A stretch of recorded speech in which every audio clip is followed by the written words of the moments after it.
일단 저는 지금 하는 일은 부산 2호선에서 지하철 기관사를 하고 있고요.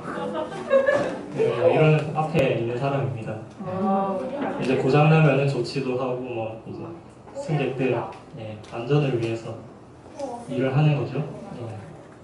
하는 일 아주 간단하고, 이 직업을 이제 갖기 위해서 준비한 거는 이제 우리가 차를 운전하기에도 이제 면허가 필요하잖아요. 그래서 지하철을 운전할 때도 이제 전기동차 면허라는 게 필요하거든요. 이제 그거를 일단은 면허를 취득을 하고 이제 남들 타 회사처럼 이제 시험을 보고 면접을 보고 이제 각 기관에 들어가는 겁니다.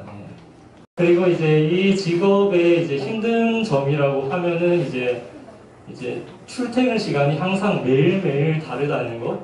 그래서 그거를 시간을 잘 맞춰서 이제 출근을 하는 게 또 힘들고, 이제 기관사로 있으면은 이제 생리적인 일이 좀 힘들죠.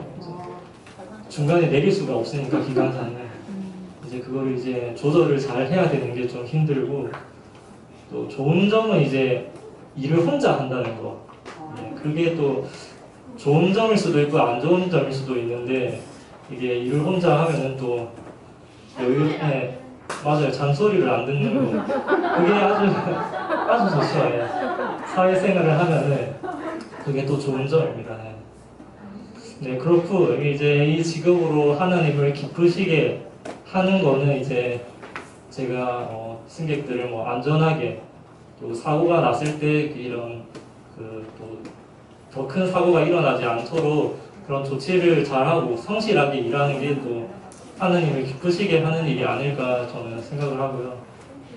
간단하게 급작스럽게 인터뷰를 요청하셔서 이렇게 했는데, 질문 있으면은 간단하게 하도록 하겠습니다. 네. 아니, 그건 월급 아니에요. 월급 아니에요. 메트로 마린 들었어요?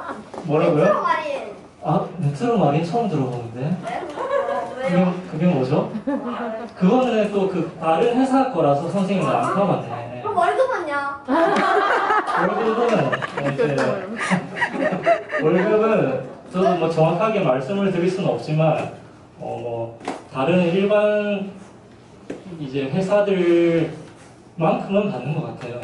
뭐 그래서 일을 많이 하지는 않아서 또 이제 요즘에 워라밸이라고 많이 들어보셨으려나 모르겠는데, 그게 좋기 때문에 그렇게 말씀을 드리고 싶네요. 또 다른 출근은 이제 뭐 새벽에 뭐 6시 이렇게 출근할 때도 있고, 오후에 나갈 때도 있고, 뭐 천차만별. 그 플랫폼에 들어갈 때 네.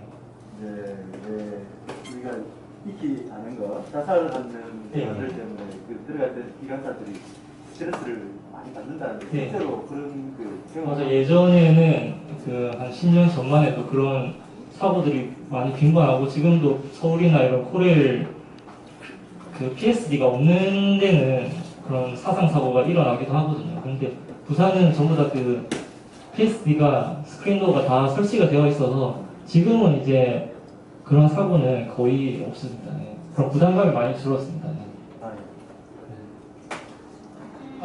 친구 또 있나요? 네. 몇 살이에요? 선생님요? 나이가 궁금해요? 몇 살 같아요, 선생님? 한 20 몇 대 아닐까요? 정말? 선생님은 33살이에요. 네? 아이, 34살이요.